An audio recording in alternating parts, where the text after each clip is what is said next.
जब आज से 3 साल पहले हम लोग बिहार में आए, तब तो आप जैसे बड़े चैनलों ने, बड़े विशेषज्ञों ने इस बात को नोटिस भी नहीं किया होगा कि बिहार में कोई नया प्रयास हो रहा है या हो सकता है। लोग तो यही कहते हैं, अरे बिहार में क्या होगा, अरे आए हैं जाएंगे, कौन पूछता है। तो हवा तो आपको दिख रही है, अब हवा के साथ धूल उड़ती हुई भी आपको दिखेगी, और धूल के बाद आपको जीत भी दिखेगी। वो कह रहे हैं लोग, ज्यादातर लोग चर्चा करते ये है कि प्रशांत किशोर बिहार के नेताओं का बुखार छोड़ा रहे हैं। नहीं, यहाँ पर लगी हुई जो होपलेसनेस है वो उसको छुड़ा रहे हैं। समाज के मन में ऐसा जो बैठ गया है कि कुछ नहीं हो सकता है, बिहार नहीं सुधर सकता है, कोई नया प्रयास, नया काम नहीं हो सकता है, उसको छुड़ाने का प्रयास कर रहे हैं। नेताओं से ना मेरी कोई व्यक्तिगत दोस्ती है, ना मेरी कोई व्यक्तिगत उनसे लड़ाई है। व्यवस्था सुधारने का अभियान है, व्यक्ति तो उसमें जो बीच में आ गया वो आ गया। प्रसाद जी, मेरा सवाल आपसे ये, चुनाव मैं बहुत ईमानदारी और साफगोई से स्वीकार करता हूं कि आप चुनाव के बारे में इतने रणनीतिकार हैं, आपको चुनावी राजनीति समीकरण के बारे में मुझसे ज्यादा पता है। लेकिन मैं आपसे ये सवाल पूछना चाहता हूं, पिछले 10 विधानसभा चुनाव देख लीजिए, पिछले 3 लोकसभा चुनाव देख लीजिए, देश में सारे राज्यों के बाइपोलर चुनाव हो रहा है, 2 ध्रुवीय, उसमें तीसरी शक्ति की कहीं कोई जगह नहीं है। आप कोई चुनाव उठा के देख लीजिए, ऐसे में लोगों के बीच में यह सवाल उठता है कि अब प्रशांत किशोर तीसरी ताकत है, बन पाएंगे? जब कहीं नहीं बन पाए, आप लोकसभा देखिए, कहीं के विधानसभा चुनाव देखिए। देखिए, देखने का अपना अपना नजरिया है, पूरे देश की बात तो अभी करने का कोई फायदा नहीं है। बिहार को ही देख लीजिए, जहाँ के चुनाव को आप बाइपोलर बता रहे हैं। पिछली बार बड़ी क्लोज लड़ाई हुई, आपको बाइपोलर लड़ाई दिखी। दोनों दलों को करीब, दोनों फॉर्मेशंस को, दल तो नहीं, गठबंधनों को 36% वोट आया। मतलब 28% लोगों ने तो दोनों में किसी को वोट नहीं दिया। तो जितनी आंकड़ों की बाजीगिरी या समझ आप लोगों को है, थोड़ा बहुत आंकड़ा हम लोग भी समझते हैं। 28% बिहार के लोग तो पिछले कई चुनाव से 30% लोग, 1/3 लोग कह रहे हैं कि ना हमको महागठबंधन चाहिए, ना हमको एनडीए चाहिए। अब उस 30, मान लीजिए एक बार को कि 1 वोट भी एनडीए का ना खिसके, ये मान लीजिए कि महागठबंधन का 1 वोट भी ना हटे, तो भी 30% लोग, 1/3 बिहार का वोटर तो दूसरा विकल्प चाह ही रहा है। आप उसको देखना नहीं चाह रहे हैं। नहीं, हम लोग उसको देखकर उसके हिसाब हम आप ही के आंकड़े के हिसाब, सबसे ज्यादा नोटा बिहार में पड़ा है। नोटा का मतलब शाब्दिक परिभाषा क्या है? None of the above. तो जनता तो इन दोनों को रिजेक्ट करती आई है, आप उसको देखना नहीं चाह रहे, तो हम क्या करें उसके लिए? नहीं, आप ही के आंकड़े के हिसाब से 72% अगर एनडीए और इंडिया महागठबंधन को मिल गया, 28 से तो हम शुरू कर रहे हैं। ठीक, उस 28 का बिहार के 243 विधानसभा सीटों में रिप्रेजेंटेशन कितना था, कितने विधायक थे? बिल्कुल ठीक बात है, उससे उसका कोई फर्क नहीं है।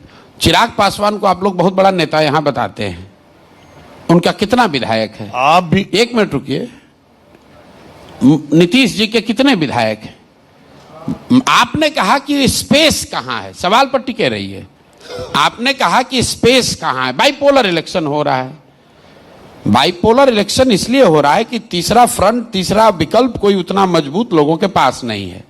लोग तीसरा विकल्प नहीं चाहते, ये आंकड़े नहीं बता रहे हैं। आंकड़े तो ये बता रहे हैं कि आप तमिलनाडु देखिए, बिहार देखिए, बंगाल देखिए, कि दोनों फॉर्मेशन के अलावा 1/3 वोट एक तरीके से बट रहा है, छिट रहा है, रास्ते में पड़ा हुआ है, जो दोनों मेजर फॉर्मेशन को नहीं देना चाहता है। अब जो लोग उस पर दावा करना चाहते हैं या उन लोगों का समर्थन चाहते हैं, ये उनकी जिम्मेवारी है, हमारे जैसे लोगों की जिम्मेवारी है, बिहार में जनसुराज की जिम्मेवारी है कि जिसको ये दोनों गठबंधन नहीं पसंद है, उस फॉर्मेशन का मेजॉरिटी वोट लिया जाए।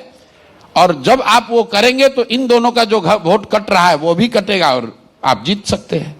नहीं प्रशांत जी, आपकी बात से मैं सहमत हूं। मेरा तो सिर्फ देखने का नजरिया जो है, हम तो देखिए, हमको कई लोगों ने कहा जनसुराज तो वोट कटवा पार्टी है। हाँ, कहते रहे। इसको लोग गलत तरीके से बताते हैं कि अरे ये तो वोट कटवा पार्टी। हम कहते भाई हम लोग वोट कटवा पार्टी हैं। अब जरा आप मैथमेटिकली देख लीजिए, 1/3 वोटर ना एनडीए को दिया, ना महागठबंधन को दिया, नहीं दिया। आगे क्या होगा छोड़ दीजिए। अगर 1/3 का 2/3 वोट भी हमने ले लिया, क्योंकि हर आदमी जो नहीं दिया वो हम ही को देते जरूरी नहीं है, तो करीब करीब 20-21% वोट होता है। और 5-5% वोट भी लोग का इन्हीं के डेफिनेशन से, हमारी बात मत चाहिए, इन्हीं के डेफिनेशन से कि हम 5-5% भी इनका वोट काट देंगे तो भी सबसे बड़ा फॉर्मेशन जनसुराज होगा। इसीलिए हम लोग कहते हैं कि हम लोग वोट कटवा पार्टी हैं, दोनों का वोट काटेंगे और इतना काटेंगे कि जो लोग पहले से कटे हुए हैं इन दोनों से, उनके साथ जोड़कर जीत कर आएंगे। आपका देखने का नजरिया है। मैं आपको एक उदाहरण देता हूं। बंगाल के चुनाव में बड़ी चर्चा हुई कि 200 सीट भाजपा जीत रही है। मैं आपको व्यक्तिगत चर्चा, इंटरनल चर्चाओं में जो बात होती थी वो बता रहा हूं, पहले कभी कैमरे पर कहा नहीं, क्योंकि आपने कहा है कि बहुत आप इंटरव्यू देते हैं तो कुछ नई बात बता देते हैं। बंगाल में पूरे देश में लोगों ने कहा भाजपा को 200 सीट आ रही है। मेरे जो साथी मित्र हैं, एनालिस्ट हैं, समर्थक हैं, मेरे डेटा क्रंचर हैं, वो भी, उन्होंने जब भी मेरा आकलन सुना कि मैं कह रहा हूं कि भाजपा को 100, 1000, 1500, 2000, 5000 रुपया ला कर देगा, जो विपक्ष में है लूटा है, तेजस्वी, राजद, कांग्रेस वाले जो पहले से लूटे हैं वो 500, 1000, 2000 बांटेंगे, जो सरकार में वो 5000, 10,000 बांटेगा। लेकिन भाई पैसा ले लेना है, लेने के बाद अपने बच्चों के ले जाके वोट कर देना है। हमारे वरिष्ठ, क्योंकि 10,000 रुपया से तो जीवन नहीं चलेगा। बिहार के लोग इतने मूर्ख हैं कि 10,000 रुपया दे दीजिएगा तो उसका जीवन चल जाएगा। आप लोग तो यही ना समझ रहे हैं। आप बताइए, आंध्र प्रदेश में जगन मोहन रेड्डी ने 2.25 लाख करोड़ रुपया ट्रांसफर किया लोगों के अकाउंट में। जगन मोहन रेड्डी को कितना सीट आया? 11। राजस्थान में अशोक गहलोत ने 1 साल तक अपनी तिजोरी खोल दी, जिसको जितना पैसा है लेना है ले लो। कितना सीट आया आप देख लीजिए। मेरे भाई, जितना समझदार आप और हम हैं, इससे ज्यादा समझदार जनता नहीं, वो महिलाओं की बात दूसरी, जनता को भी, महिला भी तो जनता ही है ना। हाँ, लेकिन खाली महिला इनसे ज्यादा होशियार है। देखिए, महिला जो है ना, लाड़की बहना योजना, लाडली बहना योजना कितना काम करी, कैसे काम कर गया बताइए जरा। महाराष्ट्र में क्या हुआ? मध्य प्रदेश में, महाराष्ट्र आपको ज्यादा जानकारी है, महाराष्ट्र में क्या हुआ जरा बताइए। महाराष्ट्र में महिलाओं को 10,000 रुपया तो नहीं दिया गया, 1,500 रुपया लाडली बहना के नाम पर उन्होंने देने की घोषणा की और 4 महीना लगातार वो पैसा गया है। 4 महीना लगातार वो पैसा गया है। अभी आप चुनाव के सामने सीधे 10,000 डाल दिए। इससे क्या होने वाला है? इससे क्या होने वाला है? और ये कहां पर रिसर्च करके आया कि वो लाडली बहना की वजह से ही महाराष्ट्र जीता गया? कांग्रेसी तो ये कह रहे हैं कि वोट चोरी की वजह से जीता गया। राहुल गांधी तो ये कह रहे हैं कि महाराष्ट्र वो जीते ही नहीं, वो बहना का स्कीम का कोई असर नहीं है, तो वोट चोरी से जीते हैं। आज हमारे वरिष्ठ सहयोगी सुकेश रंजन एक सवाल आपसे लेंगे। ये तो भारी बिहार के विशेषज्ञ हैं सुकेश जी। ऐसा करके पहले ही आप डरा देते हैं लोग। हाँ, पहले गियर में लेना इसको। ये बुलडोज करने की आपकी स्ट्रैटेजी जो है, हाँ ये खैर आपकी स्ट्रैटेजी पहले गियर में लेते हैं। आपने पढ़ाई ही उसी की है। आपने शुरुआत में कहा कि आंदोलन की जब आपने शुरुआत की तो आंदोलन नहीं, प्रयास दोनों में फर्क है। उसमें दोनों में फर्क है। हम आंदोलनों के विरोध में हैं, हम आपको बुलडोज नहीं कर रहे, हम सिर्फ बता रहे हैं कि आंदोलन और प्रयास एक चीज नहीं है। स्वराज का जब प्रयास शुरू हुआ जी, तो आपने कहा कि लोगों को मोदियाबिंद हो गया है, हम लोगों ने ध्यान नहीं दिया जी। तो लोगों को मोदियाबिंद हुआ। उस मोदी को मोदी बनाने में असिस्टेंस में पॉलिटिकली असिस्ट आपने किया था उनको। 15 में आप उनके धुर विरोधी नीतीश कुमार के पास आ गए। बिहार में बाहर है नीतीश कुमार है, उनको भी असिस्ट किया आपने। ये दोनों एक तो लोग मोदियाबिंद के शिकार हो गए और नीतीश कुमार तो आज की तारीख में आप कह रहे हैं डिजास्टर हैं। तो आज इस मंच से क्या आप ये मानने को तैयार हैं कि इस असेसमेंट में आपसे गलती हो गई जिनको आपने पॉलिटिकली असेस किया था? बिल्कुल असेस नहीं, किया था। बिल्कुल नहीं। शाहरुख खान का नाम सुने हैं? शाहरुख खान इस देश के बहुत बड़े कलाकार हैं। जब उन्होंने अपनी एक्टिंग की कैरियर शुरू किया तो एक फौजी सीरियल आता था, सर्कस या फौजी सीरियल आता था, उसमें काम करते थे। उसमें थोड़ी पहचान उससे बन गई तो बॉम्बे गए, तो जो पिक्चर मिला उस पिक्चर में काम किया। थोड़ी पहचान और बन गई तो बड़े डायरेक्टर एक्टर्स ने उनको साइन किया। डर पिक्चर आया, बाजीगर पिक्चर आया, पिक्चर हिट हो गई।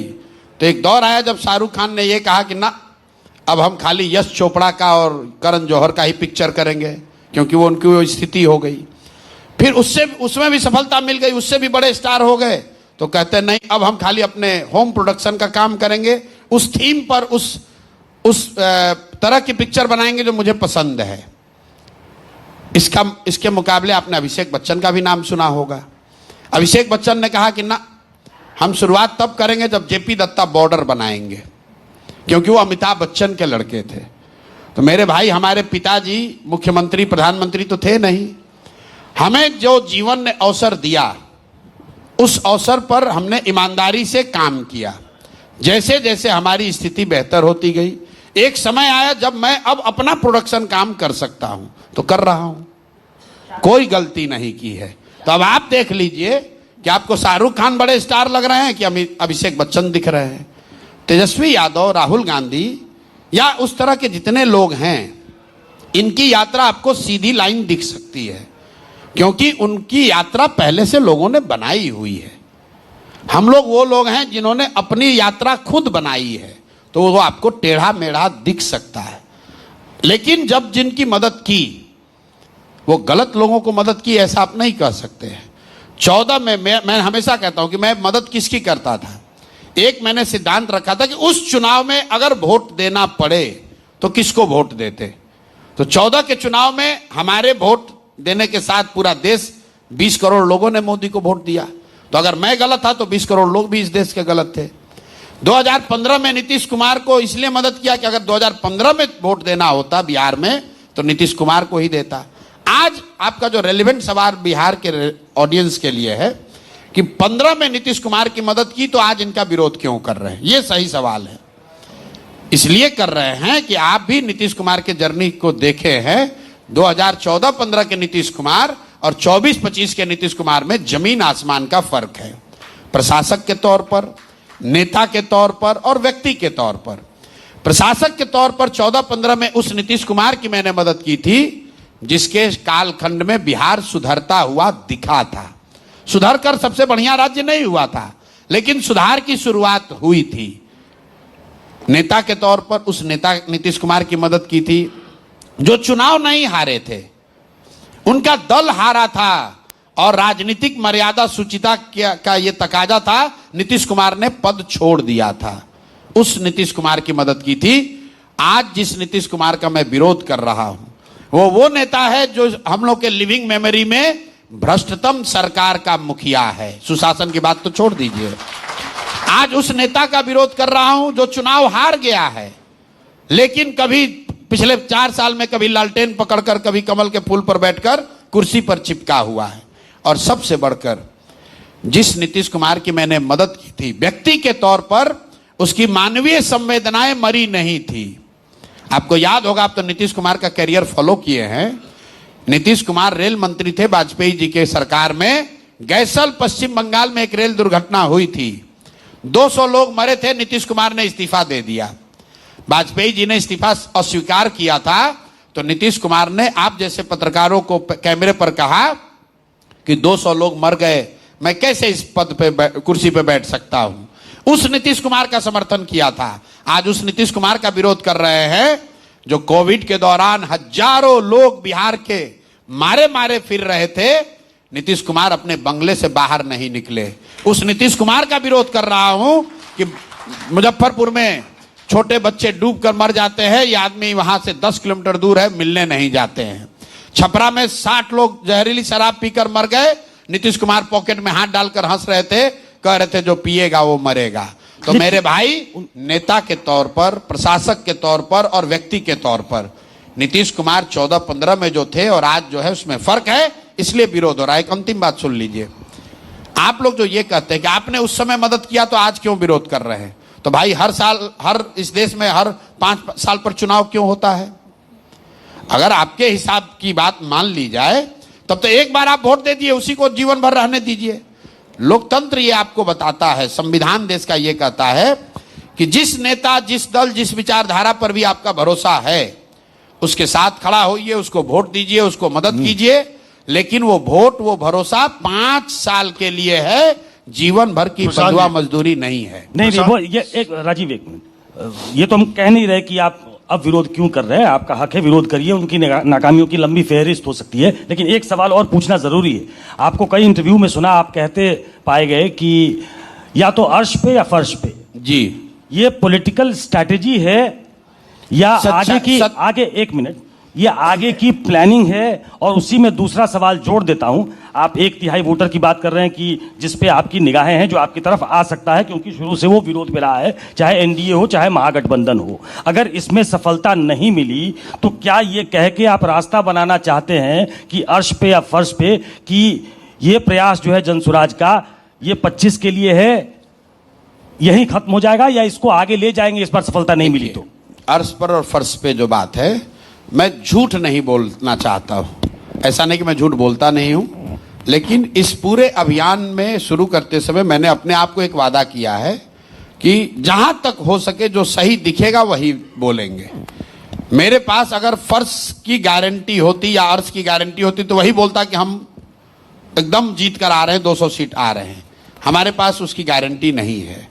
मैं ये जानता हूं कि लोग जनसुराज के बारे में चर्चा कर रहे हैं, लोग ये जानते हैं कि जनसुराज अच्छा है, ये बिहार में होना चाहिए, लेकिन जिस होपलेसनेस में वो जी रहे हैं, people have to take a quantum leap of faith to vote for Jan Suraaj. तो अगर लोगों ने वो लीप ऑफ फेथ लिया तो जनसुराज को अर्श पर आप देखेंगे। लेकिन मैं ये भी जानता हूं कि ये संभव है कि सब कुछ सुनने समझने के बाद भी लोग वो लीप ऑफ फेथ न ले पाए और वोट उतना न दें, जो ये जिस दूसरे शब्द में कह रहे थे कि 16% 18% वोट आए, जो राजनीतिक तौर पर बहुत बड़ी घटना होगी, लेकिन सीट नहीं आएगा। लेकिन हम लोगों के लिए ना अर्श पे रहने से कोई फर्क है ना फर्श पे जाने से। हमने ये कहा है कि 10 साल अपने जीवन का मैंने इस प्रयास के लिए रिजर्व किया है। 3-3.5 साल बीत गया और आने वाले समय में चाहे अर्श पर रहें या फर्श पर, बिहार को सुधारने का, बदलने का जो ये संकल्प है, प्रयास है, वो जारी रहेगा। उससे कोई फर्क उसमें नहीं पड़ने वाला है। ओके, मानक समय खत्म हो रहा है। बिल्कुल, ये आप भी 30-40 मिनट पे 3-4% बढ़ा दिए, 12-14% मिल सकता है। 18%। अरे यही तो कला है।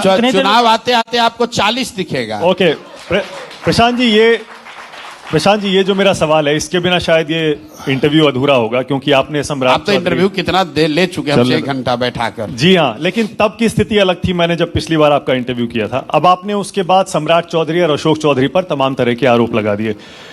पलटवार में आपके ऊपर भी उन्होंने ये आरोप लगाए कि आपका ये पैसा कहां से आ रहा है। जवाब दे दिया, आपने जवाब दिया, बिल्कुल ठीक। आपने कहा कि 2 घंटे के आप 11 करोड़। ना, आपने पूरा जवाब नहीं सुना। 241 करोड़ कमाया। 3 साल के टोटल हमने कहा कि पैसा सरस्वती से आता है, यही बात मैं कहता रहा हूं।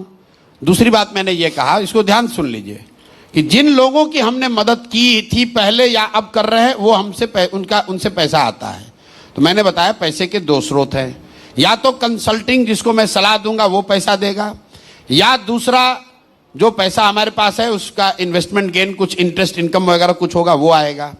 तो मैंने अपना बाजाप्ता, कोई डॉज नहीं किया, अपना इनकम स्टेटमेंट जारी किया कि पिछले 3 साल में 241 करोड़ रुपया प्रशांत किशोर को कंसल्टिंग का या इंटरेस्ट या कैपिटल गेन का होगा। उस पर जो जीएसटी दिया 30 करोड़ से ज्यादा, वो बता दिया। आप कुछ बोलेंगे 1-2% ऊपर नीचे हो जाएगा, तुरंत गणना में लग जाएगा।